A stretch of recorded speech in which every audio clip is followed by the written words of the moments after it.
Hello, lovely learners. In today's lesson, we are going to create a self portrait, and we will begin by practicing our self portrait with the correct proportions. Proportions means where the eyes, nose, and lips and facial features are supposed to be placed, and where exactly, and what should be the sizing as compared to each other.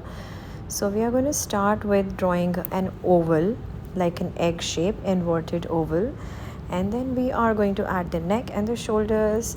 Then we are going to split the face into half, vertically and horizontally.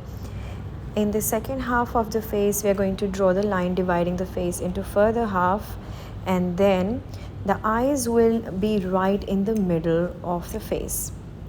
As you can see, I'm starting with the eyes, which are right in the middle of the face, splitting the face into two halves. That is what the placement of the eyes. Draw the curved lines and very simple shapes.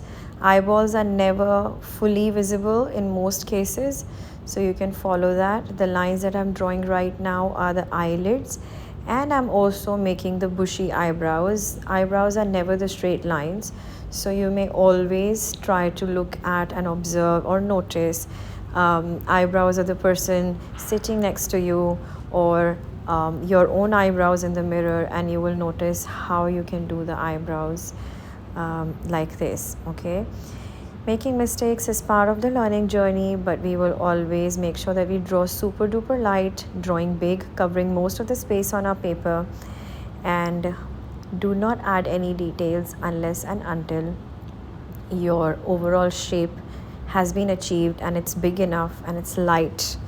Drawing light, I can't emphasize enough on the importance of drawing super duper light. So draw super light. I am finally adding the lips. You may pause or stop the video wherever you think you need more help. Rewind it, increase the speed, decrease the speed based on what your requirement is. And lastly, once you're done adding all the facial features, look at your hair. You can use iPads to take the photograph, take a selfie, look at the hair. What's your hair like? Hairline always touches the hair and it's on the forehead. It's always touches the ears, and it's on the forehead. So always notice that. Fix anything that you need to. Add the eyeballs, add any details. I'm going to show you another hair type on this, and there we go. If someone has curly hair, if someone has straight hair, someone has wavy hair. So here I showed you two boy hair types right now. I'm erasing once again to show you if I have to add a girl hair on the same portrait, how would it look. So I am doing middle partition, and I am continuing to add the top of my oval, but my hairline is on the top of the skull, so it's over the top of the oval. And I'm continuing with the hairline and also the hair type. So I've got lots of wavy lines to add the hair, and now I can erase any unwanted lines that I used or drew for guiding my steps. So erase all the unwanted lines that you don't want to keep on your portrait anymore.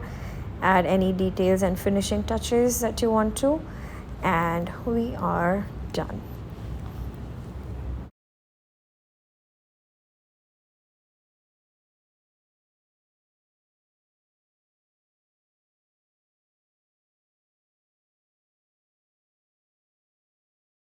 After finishing your portrait drawing, you are going to look at your learner profiles and add a learner profile that you think you are mostly or you can relate with and you possess or you are.